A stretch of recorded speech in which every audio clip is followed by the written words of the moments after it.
Muhammad bin Abdullah wa alihi wa sahbihi wa man wala wa la hawla wa la quwwata illa billah amma ba'du fa bi sadri amri wa hlul 'uqdatam min lisani yafqahu qawli wa ahlika wa sadri lisani bi haqqi sayyidina Muhammad sallallahu alaihi wasallam amin Allahumma amin. Sadisa as-salatu 'alal mayyit. Ahkamus shalah 'alal mayyit sama sahwa jika idza kana musliman ghairas sahih fasik billadhi kharaja mayyita. Fardu kifayah yang ketiga,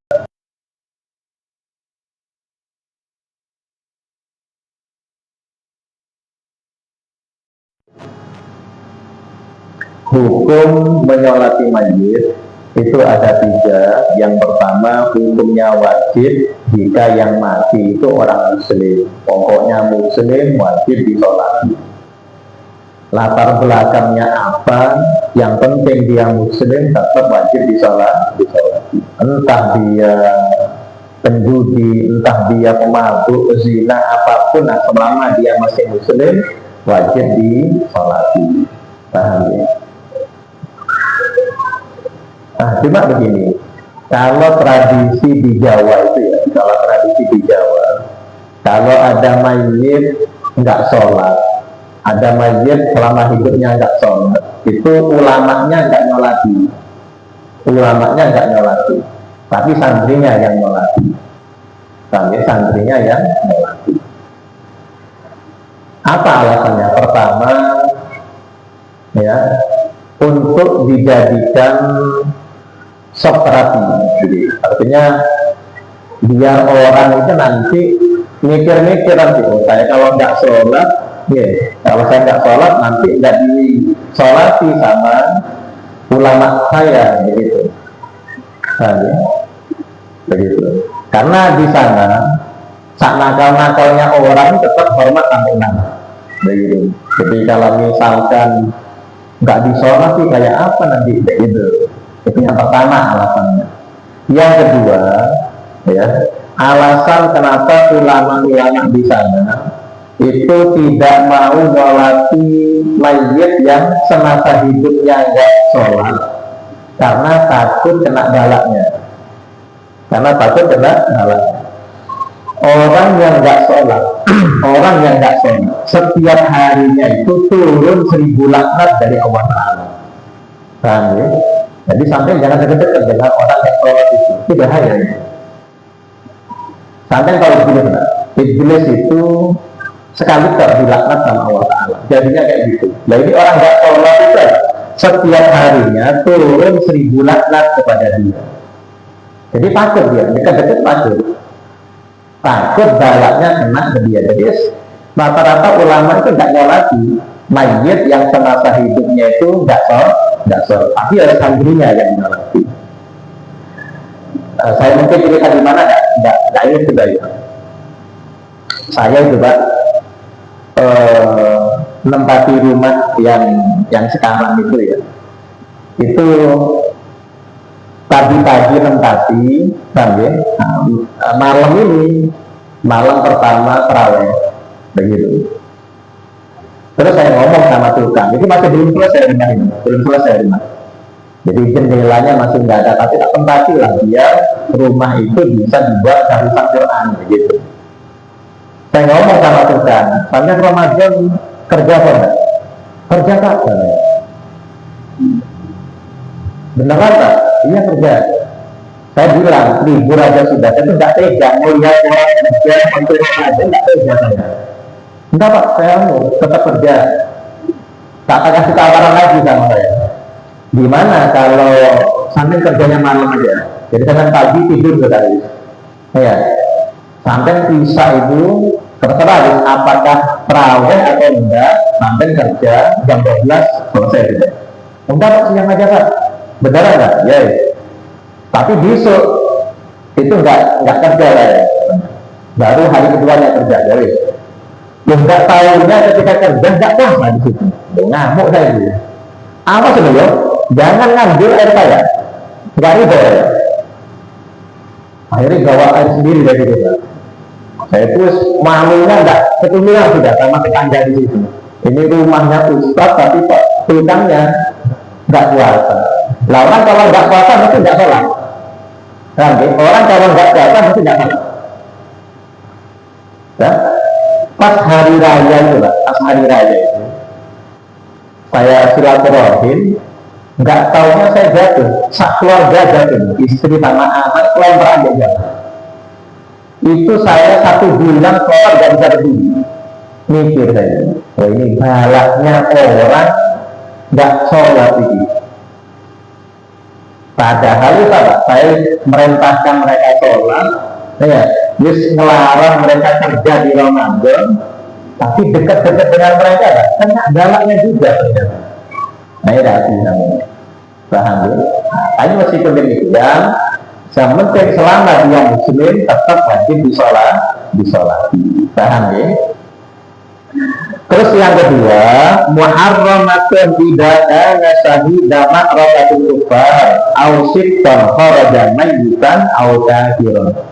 Yang nomor 2, hukumnya haram nyolati jenazah. Hukumnya haram nyolati jenazah. Siapa mereka? Yang pertama, orang yang mati syahid. Orang mati syahid ini nggak boleh disolati. Alasannya kenapa? Pertama, karena orang mati syahid itu kan nggak boleh dimandikan, maka nggak boleh disolati. Alasan kedua, orang mati syahid itu sudah pasti masuk surga, jadi nggak butuh disolati. Karena fungsinya sholat jenazah itu memintakan ampun atas mayit, sedangkan mayit itu sudah pasti diampuni. Jadi orang mati syahid itu nggak boleh disolati. Paham ya?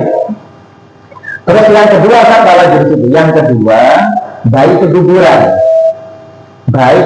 tapi mati lahir dalam keadaan mati, gitu deh. Lahir dalam keadaan mati, bayi keguguran, ini hukumnya nggak boleh disolati, haram disolati. Terus yang ketiga orang kafir haram sampai solati. Paham ya? Orang kafir haram sampai solati. Ada cerita, ada Kiai Bisri, ya, ada Kiai Bisri Mustafa, Jawa Tengah. Nah, tetangganya itu non Muslim, Cina, mati. Terus datang ke Kiai tadi, Kiai, ayah saya mati, tolong sampai solati. Oh iya, nanti. Paham ya? Akhirnya Kiai Bisri tadi itu bawa santri-santrinya, paham ya? Sholat di situ, nyolati. Sempat heboh itu diantara ulama-ulama itu. Akhirnya banyak ulama yang datang untuk minta klarifikasi. Benarkah santri nyolati non-muslim? Bukankah hukumnya haram? Kata Ibu Sri, lo enggak nyolati jenazah. Saya sholat isya berjamaah dengan santri saya. Jadi caranya begitu. Beliau itu sholat isya, tapi tuan rumah nggak nyangka itu sholat jenazah. Begitu. Paham ya? Kalau misalkan sampean, ya, diminta tahlilan, misalkan gitu ya, minta tahlilan di rumahnya orang yang muslim. Sampai tahlilan aja seperti itu. Tapi yang pasti sampai jangan ngirim doa ke dia. Itu apa lah? Minal musliman atau muslimat lah. Paham apa? Gitu. Jadi ada 3 orang yang nggak boleh disolati, ada 3 orang yang haram disolati, apa? Orang mati syahid, baik keguguran yang mati dalam keadaan yang lahir dalam keadaan mati, kemudian orang kafir. Yang ketiga, khilaful aula. Khilaful aula ini apa? Menyelisihi yang lebih utama. Lebih utama tidak nyolati. Maksudnya apa? Contohnya kayak i'adatuha, ngulangi sholat. Misalkan gini nih, sampai melayar. Waktu di rumah duka itu sampai nyolati mayit itu. Setelah itu mayit dibawa ke masjid sampai nyolati lagi. Nah, ini hukumnya khilaful aula. Ya boleh sih, tapi lebih baik tidak. Begitu, paham apa enggak?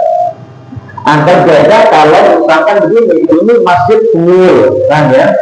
Jadi setelah ini nyolati keluar, diganti dengan orang lain, keluar, diganti lagi dengan orang lain, ini nggak masuk pembahasan ini, kan ya? Nggak masuk pembahasan ini. Yang dimaksud ini adalah sampai sudah nyolati mayit itu terus ngulangi lagi, begitu loh. Bukan beberapa gelombang begitu, bukan. Paham ya? Jadi ada 3 hukumnya nyolati jenazah. Pertama, hukumnya wajib, pokoknya muslim wajib disolati. Yang kedua, hukumnya haram. Ini ada 3 macam orang yang haram disolati. Pertama, orang mati syahid. Yang kedua, dari keguguran. Yang ketiga, orang kafir. Yang ketiga, hukumnya khilaful aula, yaitu ngulangi sholat jenazah. Waktuha yakulu bigusril mayyit aw malakumu muqamahu tatayammum. Waktunya sholat jenazah. Kapan waktunya sholat jenazah? Yaitu setelah dimandikan atau ditayamumi. Umpama mayit ini nggak bisa dimandikan, berarti ditayamum. Pokoknya sudah dimandikan, walaupun belum dikafani, itu sudah sah. Ayo makruh. Yang penting sudah dimandikan, ya, yang penting sudah dimandikan, maka sampai boleh nyolati, walaupun belum dikafani. Nah, jadi termasuk sholat gaib itu ya, termasuk sholat gaib, sampai boleh sholat gaib asalkan si mayit itu sudah dimandikan. Sampai tanya, sampai telepon, sudah dimandikan belum? Oh sudah, sampai boleh sholat gaib di sini loh. Paham apa enggak? Adapun mayit yang hilang di lautan, kan tentunya belum dimandikan itu sampai nggak boleh nyolati, haram itu sampai nyolati karena belum dimandikan. Paham apa enggak? Nanti ya.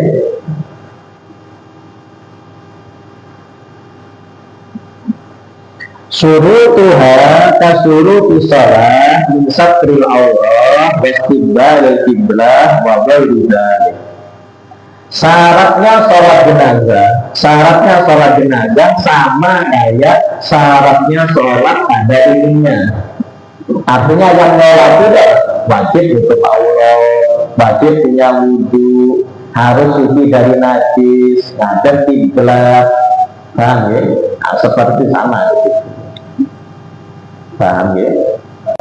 Memang ada pendapat ulama yang mengatakan nggak perlu punya wudhu nyolati mayit itu, tapi ini pendapat menyimpang, pendapat yang menyimpang, tidak bisa dipakai untuk diamalkan, bisa. Paham ya?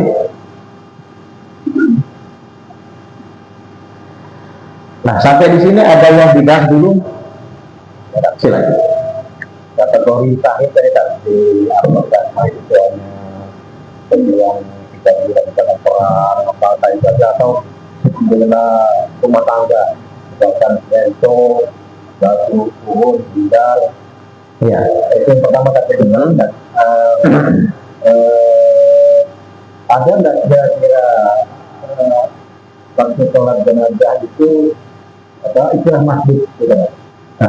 Ya, saya melihatnya. Ya. Nah, jadi syahid itu ada 3 macam. Syahid itu ada 3 macam. Pertama, syahid dunia akhirat. Syahid dunia akhirat, istilahnya itu dunia akhirat. Siapa syahid dunia akhirat itu? Syahid dunia akhirat adalah orang yang mati di medan perang. Matinya di medan perang, melawan orang kafir. Niatnya itu memang bela Allah Ta'ala, memang bela agama. Nah, ini namanya syahid dunia akhirat. Di dunia dia hukumnya hukum syahid. Apa?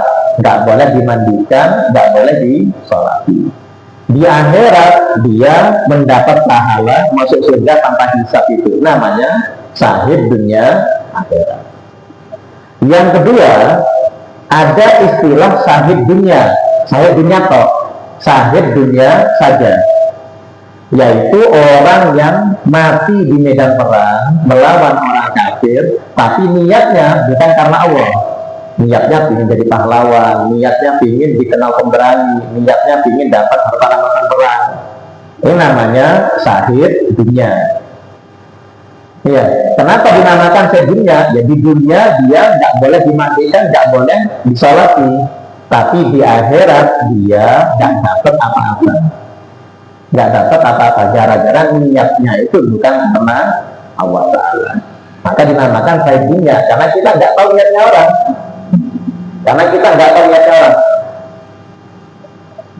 Apa namanya, yang pasti dia mati di medan perang. Ya, karena doanya seperti itu, kita hukumi syahid dunia.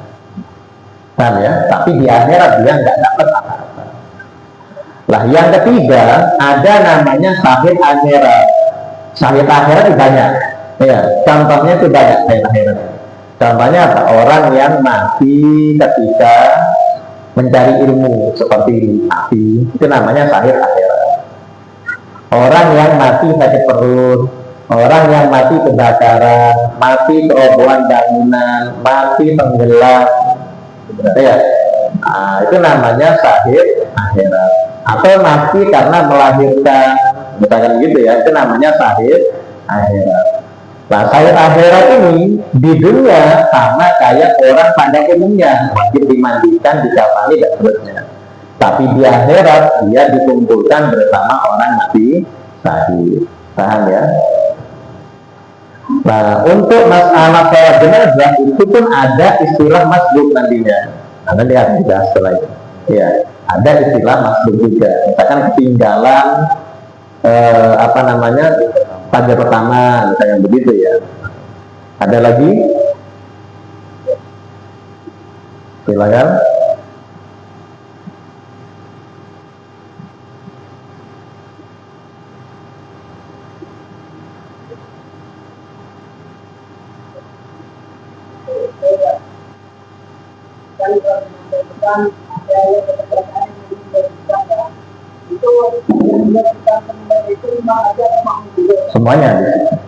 Semuanya ya, baik imam dan makmum.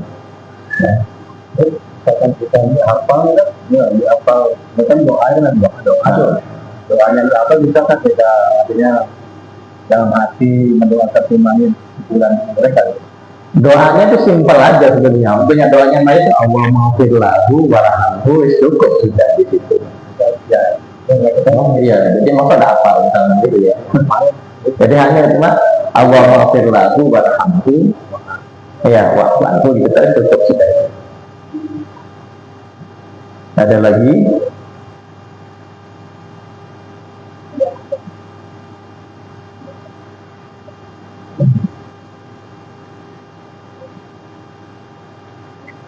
Nanti sesuatu kan yang kebanyakan saya lihat itu para imam itu bisa belajar para manusia kita itu kan memberikan apa kayak kata pengantar. Maksudnya gimana tuh? Persaksian. Nah, di sini persaksian ya. Nanti ishadu, ya, saksikanlah bahwasanya mayit ini baik apa enggak. Nah, ya kan begitu ya. Nah, masalahnya itu umpama mayit ini penjudi, misalkan gitu ya, pemabuk, pezina, misalkan begitu ya. Apakah mayit ini baik, misalkan gitu ya. Kira-kira kita bilang tidak. Banyak itu baik. Nah, begitu kan. Makanya begini. Umpama sampai bilang baik, berarti apa? Sampai bohong kan? Penjudi kok ini. Misalkan begitu ya. Lah umpama sampai bilang tidak, lah sampai berarti bongkar aibnya orang. Paham enggak? Ya itu orang ini. Lagi bersabda, "Tutkuru mahasina mautakum." Tanya Nabi, sebutkanlah kebaikan-kebaikan mayitnya kalian. Wakufu an masawihi, tapi apa? Tahanlah lisan kalian dari menyebut kejelekannya. Yang dulu-dulu sudah, nggak usah diceritakan sudah. Ini mayit itu dulu begini, nggak usah deh Santen, cukup sudah. Paham ya? Nah, ternyata ketika di masyarakat kita mendapati seperti ini, kan dilema namanya. Paham nggak? Satu sisi kalau kita jujur bilang tidak, paham ya? Berarti kita melanggar perintahnya Nabi. Umpama kita bilang iya, baik, berarti kan bohong. Itu bagaimana? Katanya ulama, tetap aja sampai bilang baik. Maksudnya baik bagaimana? Tidak, berarti kan apa? Ketika dia mati, berarti potensi untuk berbuat jelek kan sudah berhenti. Berarti baiknya di situ. Baiknya di situ. Berarti kan kejelekannya nggak bertambah, begitu ya. Misalkan ini ada maling, ada penjudi, mabuk. Apakah mayit ini baik? Iya baik. Saya bilang baik. Kenapa? Karena dia nggak bisa maling lagi sudah. Nggak bisa mabuk lagi sudah. Ini kan berarti baik. Nggak nambahi maksiat lagi, itu baik bagi dia. Paham ya? Begitu. Terus hukum sendiri gimana dengan hukum si imam dan imam? Tidak apa-apa. Itu wajib kan? Oh, tidak wajib itu ya. Hanya dikatakan bahwasanya kalian adalah saksi-saksinya Allah Ta'ala di muka bumi tadi. Nah, yang nggak mengucapkan itu tidak apa, tapi anda yang begitu tidak apa. Paham ya? Jadi tetap aja sampai bilang baik, ya tetap aja sampai bilang baik. Kenapa? Baiknya tadi orang itu tidak nambah lagi maksiatnya, sudah berhenti dari perbuatan maksiat. Paham? Ada lagi? Oleh datangnya Silakan. saya itu dari mengikuti masalah laknat ya. Saya itu ke Bandung itu juga ke tempat yang lalu gimana tindakan kita Pak? Di tempat lokasi kejadian atau kompleks pelajaran gimana tuh? Pasti kira-kira kena laknat gitu. Ya kan begini ya, ketika ada kemungkaran, katanya Nabi, idaro aminkum mungkaron, ya, fal yughayyir biyadi. Kalau diantara kalian melihat kemungkaran, maka hendaknya dirubah dengan kekuatannya. Di sini, kalau sampai jadi pemimpin kan gampang, hanya dengan tanda tangan tempat tadi itu sudah bisa ditutup. Nah, makanya pentingnya sampai milih pemimpin yang soleh seperti itu.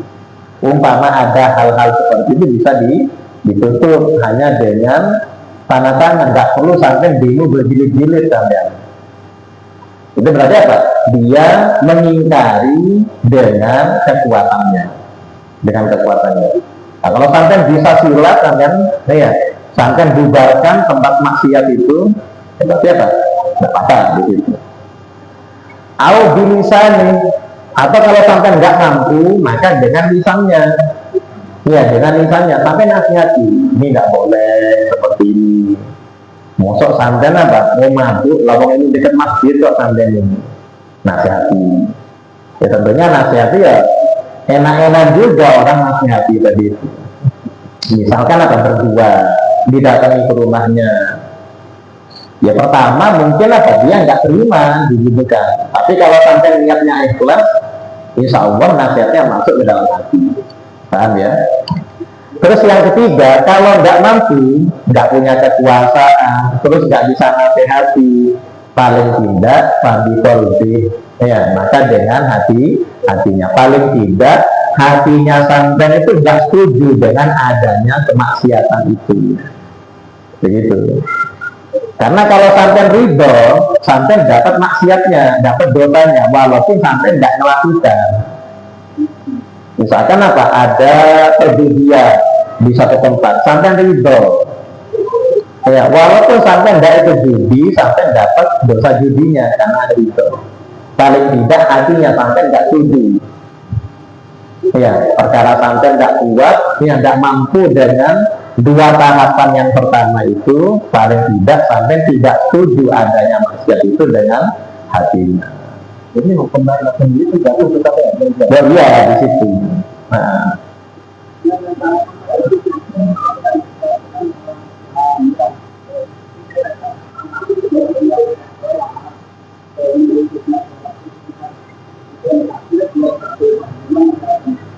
Gimana? Kalau nggak salah?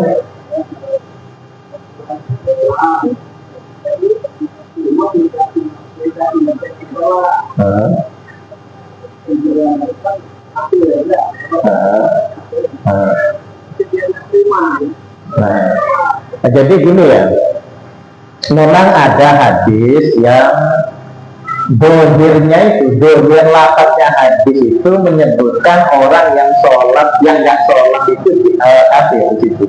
Manfarokat sholat, manfarokat sholat, amdan dapat kafaro biharon. Kalau nggak salah begitu. Jadi barang siapa yang sengaja nggak sholat, maka dia telah kafir terang-terangan. Kafir terang-terangan. Nah, ahlu sunnah wal jamaah ya berpendapat bahwasanya selama dia tidak melakukan kekafiran tetap dihukum muslim walaupun dia pendosa besar. Tapi bagaimana hadis tadi itu? Katanya ulama, pertama hadis seperti ini perlu ditafsiri. Pertama tafsirannya itu dia dianggap kafir kalau menganggap dirinya nggak wajib lagi sholat. Jadi kafir kalau seperti itu.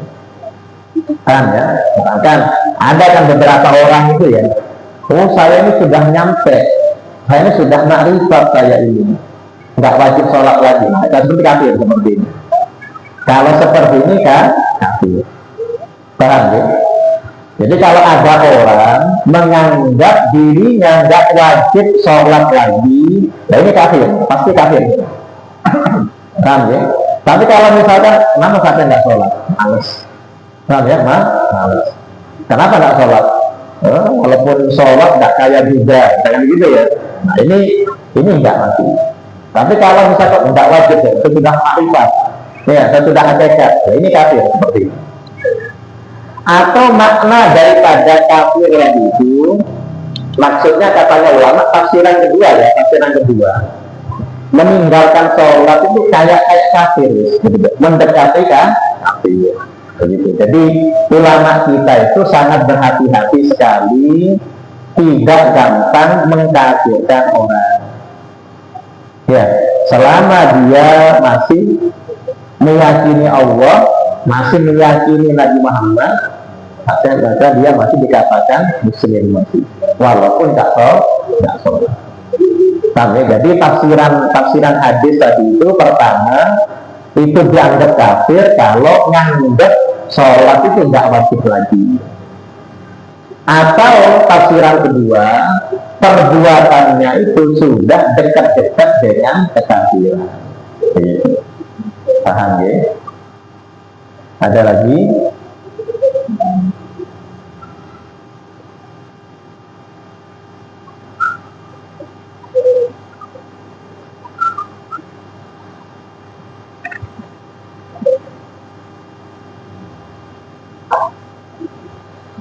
Bismillahirrahmanirrahim. Arkanuha sab'atun. Rukunnya sholat jenazah ada 7. Yang pertama niatnya ada usolli ala hadal mayyit fardhu kifayah ma'muman lillahi ta'ala.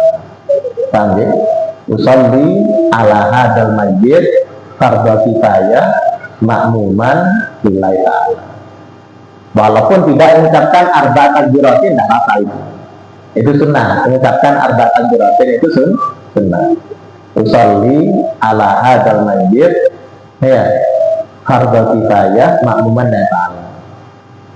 Bahkan umpama sampai tidak mengucapkan kifayah, usolli ala hadal mayyit fardhu, kan gitu toh, tanpa menyebutkan kifayah itu tidak apa-apa. Kan usolli ala hadal mayyit fardhu kifayah makmuman lillahi ta'ala. Kemudian yang kedua, arba'u takbiratin, 4 kali takbiran. 4 kali takbiran. Jadi niat itu bareng dengan takbir pertama itu. Usolli ala hadal mayyit fardhu kifayah makmuman lillahi ta'ala, bareng dengan takbir pertama. Ya. Umpama sampai takbirnya 5 kali atau 6 kali tidak apa-apa di situ. Tapi yang pasti 4 di situ. Paham ya? Yang ketiga, al-qiyamu alal qadir. Rukunnya sholat jenazah yang ketiga, berdiri bagi yang mampu. Jadi sampai yang nyolat itu aja berdiri. Lah umpama saya nggak mampu berdiri, sampai boleh duduk sholatnya. Paham ya? Nggak mampu duduk, boleh tidur miring sampai nyolati jenazah ini. Nggak mampu, ya telentang sampai. Nggak mampu, ya, sampai disolati. Paham ya? Umpama begitu. Yang keempat, qiraatul Fatihah, membaca Fatihah. Jadi setelah takbir pertama itu, jadi takbir pertama itu bareng dengan niatnya ya. Setelah itu sampai baca Fatihah. Paham ya? Terus as-shalatu ala nabi ba'da saniyah. Kemudian apa? Baca sholawat kepada Nabi setelah takbir kedua. Jadi sholawat itu letaknya setelah takbir kedua. Minimalnya Allahumma sholli ala Muhammad, disebut itu minimalnya. Allahumma sholli ala Muhammad itu sudah cukup.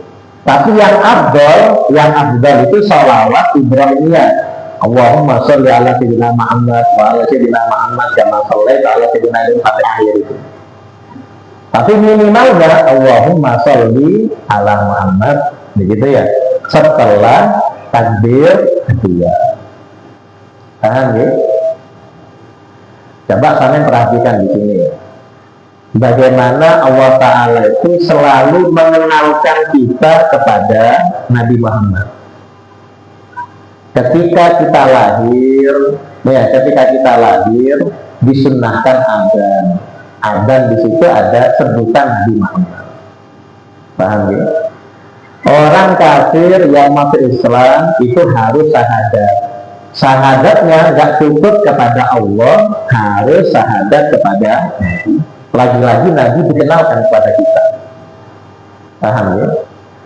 Kemudian di dalam sholat, kalau perlu sampai baca Quran 30 juz, tapi di tahiyat akhir sampai nggak baca salawat, nggak sah sampai sholatnya.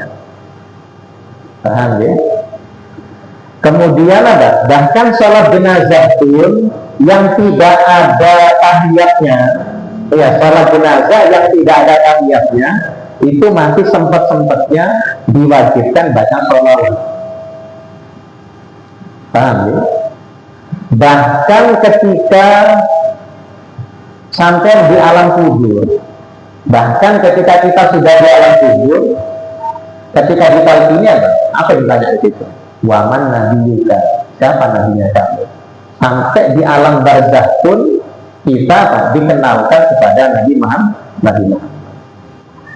Termasuk Nabi Adam itu ya, Nabi Adam itu kan sendirian dulunya. Kemudian Nabi Adam gelisah, nggak tenang, walaupun dengan kenikmatan seperti itu masih nggak nyaman hidupnya. Nah, ketika Nabi Adam tidur, Allah Ta'ala ngambil tulang rusuk sebelah kirinya Nabi Adam. Lalu dari tulang rusuk itu diciptakan Siti Hawa. Ketika bangun, Nabi Adam langsung tertarik, ingin menyentuh Siti Hawa. Lalu ditegur karena Allah Ta'ala, mah ya Adam hatta tu'addiya mahruha. Ya, stop wahai Adam, jangan kau jamah dia sampai engkau menunaikan mas kawinnya. Apa mas kawinnya itu? Mas kawinnya itu apa? Suruh baca sholawat kepada Nabi. Padahal Nabi Muhammad belum wujud itu. Hanya suruh baca sholawat. Ada riwayat 3 kali, ada riwayat 10 kali, ada riwayat 1000 kali. Jadi Nabi Adam itu diperintahkan baca sholawat 1000 kali dalam satu nafas. Nyampe 500, Nabi Adam tidak kuat bernafas. Ya, katanya Allah Ta'ala, nanti dicicil separuhnya. Nah, makanya nanti di dalam syariat kita ada istilah mahar yang boleh nyicil, boleh kontan, boleh nyicil.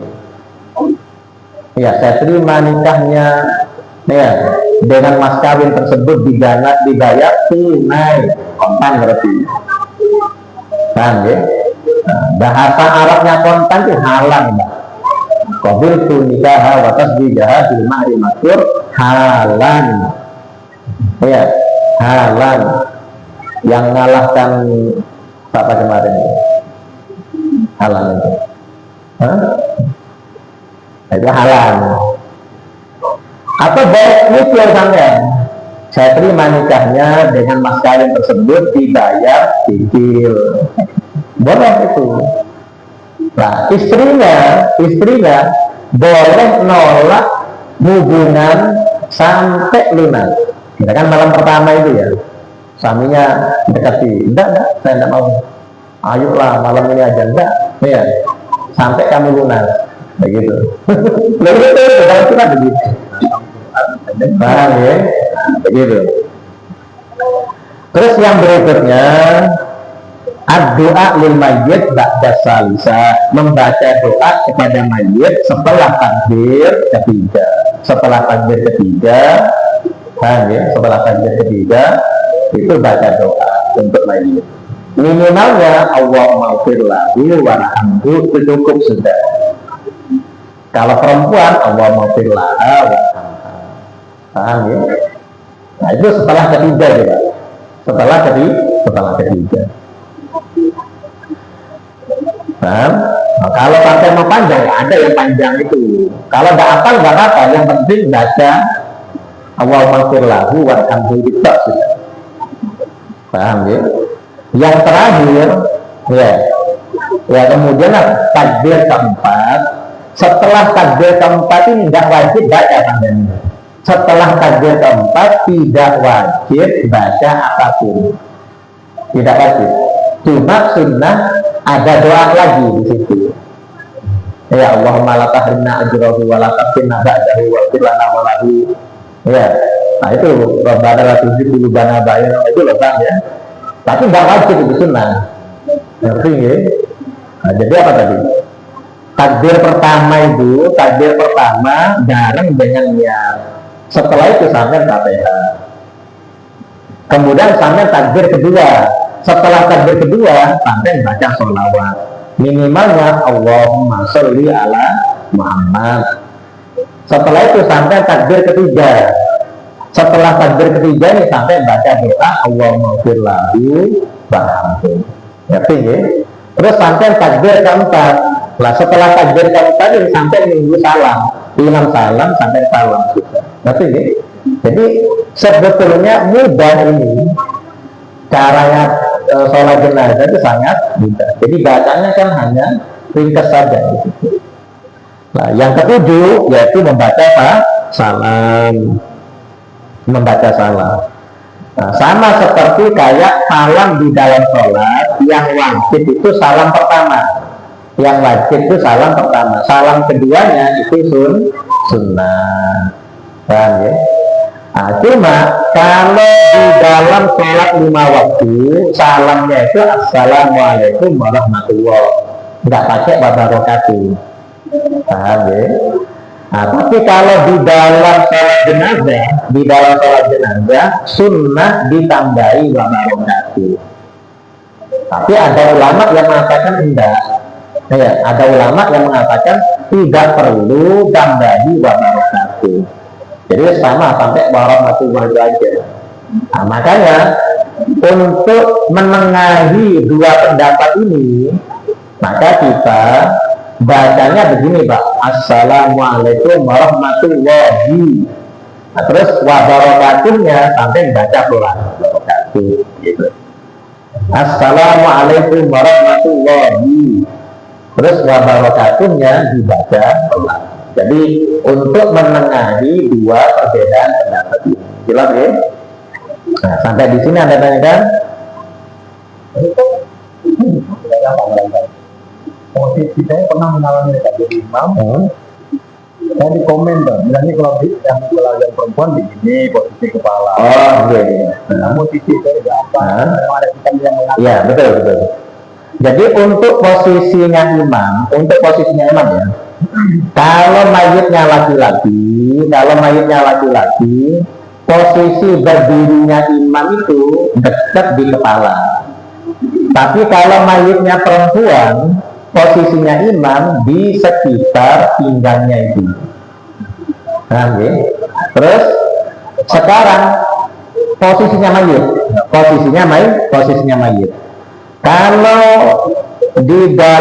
di Indonesia ya, kalau mayit laki-laki kepalanya di selatan. Ya, kepalanya di selatan. Paham ya? Tapi kalau perempuan kepalanya di utara. Tapi ini sunnah aja sebetulnya. Ini hukumnya sunnah, nggak wajib di situ.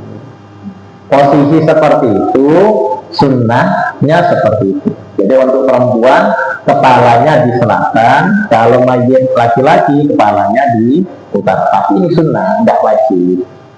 Nah, ya. Saya pernah itu ya, takziah melayat. Awalnya posisinya begini, datang orang, salah ini posisinya, akhirnya dibalik. Gitu. Ya, datang orang lagi, ini salah ini, dibalik. Ya. Ada apa seperti ini? Tadi itu benar sudah, nah ya, udah ada usah begini, ini hanya sunnah. Udah kasihan juga mayatnya, pusing yang mayatnya ya. Dari utara, selatan ke utara lagi. Biarkan sudah, walaupun salah ya nggak apa-apa. Lawang ini nggak wajib. Malah begini lah. Sepengetahuan sampean gini ya. Pengetahuan sampean, mayat itu di depannya kita atau di belakang kita? Depan kita kan ya? Di depan kita. Tapi ada kitab namanya kitab Mahalli. Di dalam kitab Mahalli itu tidak wajib mayit itu di depan. Jadi andaikan mayit taruh belakang itu sah dalam kitab Mahalli itu. Nah, ya.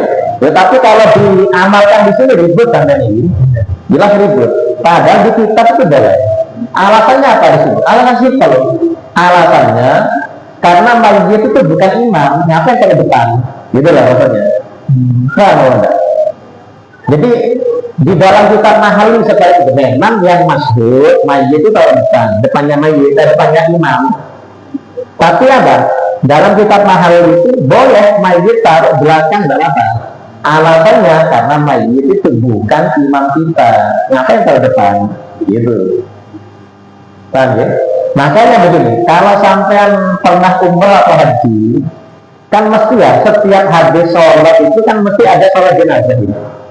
Tapi mayitnya di mana coba? Ada di depan apa enggak? Kayak setahu sampean, mayitnya ada di depan kita apa enggak? Enggak ada di kamar jenazah. Paham enggak? Nah ini mengikuti pendapat ini. Ya tapi kalau diamalkan ribut ini, jelas ya. Sekarang saya diem aja di situ. Artinya sediakan, sementing masih ada pendapat ulama yang membolehkan, sediakan. Lagian ini hanya sunnah, nggak diributkan. Ya, kayak posisi kepala selatan utara tadi itu ya. Ada lagi?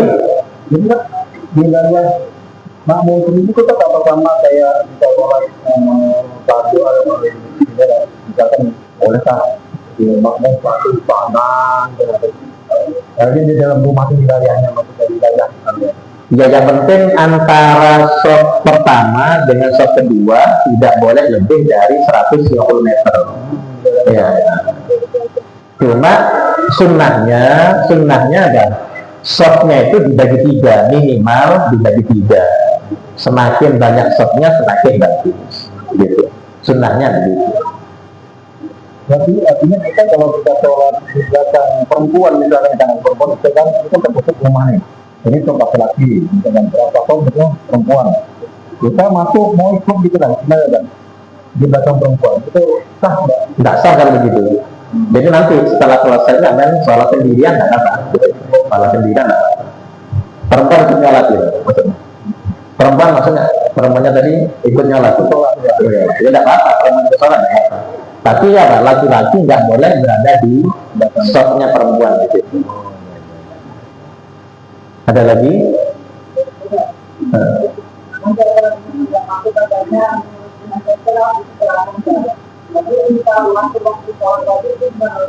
Salat wajib dulu di situ.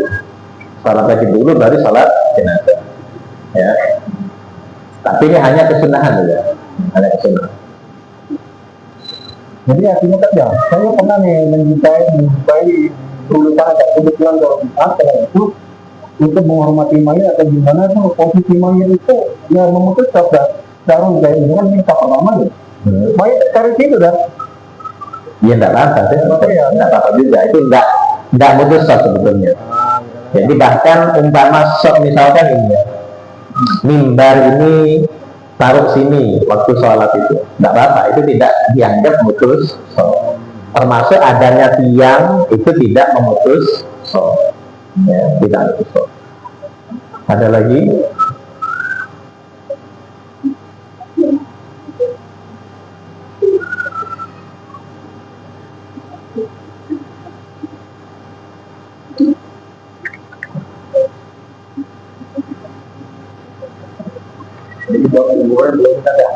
Belum.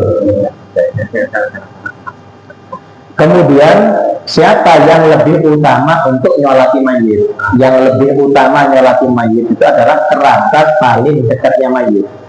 Kerabat paling dekatnya mayit. Walaupun dia tidak alim, tapi apa yang paling utama adalah paling dekatnya kerabat si mayit tadi itu. Paham ya? Kenapa demikian? Karena inti daripada sholat jenazah itu adalah doa untuk si mayit. Nah, kalau doa itu berasal dari orang paling dekatnya mayit, maka harapan diampuninya mayit itu semakin besar. Kenapa? Doanya kan semakin ikhlas, keluar dari hati, begitu. Nah, beda dengan mandikan mayit. Kalau mandikan mayit itu yang paling utama, yang paling ngerti tata cara mandikan mayit. Tapi kalau nyolati mayit, yang paling dekat kekerabatannya, walaupun dia nggak alim. Nah, ya? Jadi yang afdal itu sebetulnya. Makanya kita orang kalau diminta sholat jenazah itu apa keluarganya? Anaknya nggak mau, suaminya nggak mau, ininya maka kita orang yang nyolati. Andaikan mereka yang nyolati itu yang lebih utama sebetulnya. Paham ya? Wallahu a'lam.